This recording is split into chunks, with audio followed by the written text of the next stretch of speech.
Zohran Mamdani hitting the ground running on day one as mayor-elect. Last night was for celebrating, but today the preparation for governing the city begins. And there's little time to waste. From enrollment and bus contracts, what are his plans to stabilize schools? And tonight, reaction on the historical importance of his win. And of course, the reverberations from here to Washington. Political reporter Marcia Kramer begins our team coverage.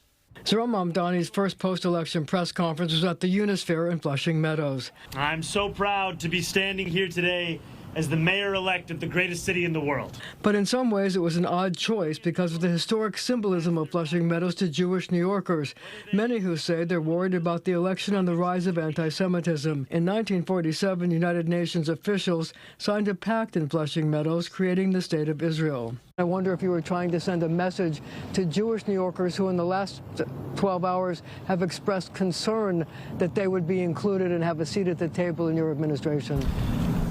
Yeah, I look forward to being the mayor for every person that calls this city home. That includes the Jewish New Yorkers that voted for our campaign and those that didn't.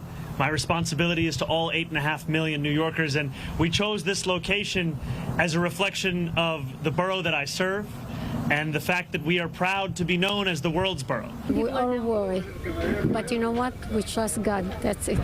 Okay. Because God wants him. Obviously, I didn't vote for Mamdani. I wanted a different outcome, but we'll see. Mamdani has refused to recognize Israel as a Jewish state, which is why his election is reverberating in the Jewish community. The Anti-Defamation League announcing it has launched a program to monitor the Mamdani administration's policies to protect Jewish New Yorkers. The Mamdani Monitor is a dashboard, and it will look at the people that Mayor-elect Mamdani is surrounding himself with, and we'll look at the policies that he's putting in place and assess whether or not that could possibly have an impact on anti-Semitism. Mamdani said he wants to work with Jewish leaders. I think that anyone is free to catalog the actions of our administration. The Council on Islamic American Relations condemned the ADL's actions. Singling out Mayor-elect Mamdani is an act of hypocrisy and anti-Muslim bigotry, pure and simple, said a statement issued by the group.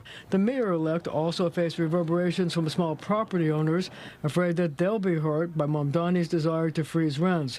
They want him to ask the Rent Guidelines Board to set different regulations for them because their costs are higher and profit margins are less. The small property owners are a vital part of the housing market in New York. We offer a lot of the old rent-stabilized housing, and in even smaller buildings, 1 to 4 unit buildings were crucial to housing New Yorkers. Now, Mamdani started the process of his move to City Hall by naming a 5-person transition team that included former First Deputy Mayor Maria Torres-Springer. Marcia, you and I watched Mamdani's victory speech last night as it was happening. He didn't have a kind message for President Trump. How is Washington reacting? Well, House Speaker Mike Johnson described the victory as the biggest win for socialism in the history of the country and used it to also criticize House Minority Leader Hakeem Jeffries, and also he lumped in Senate Minority Leader Chuck Schumer. And the president? Well, after weeks of threatening to cut aid to the city if Mr. Mamdani won, the president appeared to soften his tone. He said, and I'm going to quote here, he said he would help him, quote, a little bit. But then he added the word maybe. So. Is that the art of the negotiation, Marcia? Perhaps. Perhaps. Okay, Marcia, thank you so much for your insight. And I know it's been a long run for you. Last night was a late night as well. You were in For early both this of us. morning. I know, but you got in earlier than I did today. Nice work, Marcia. Thank you.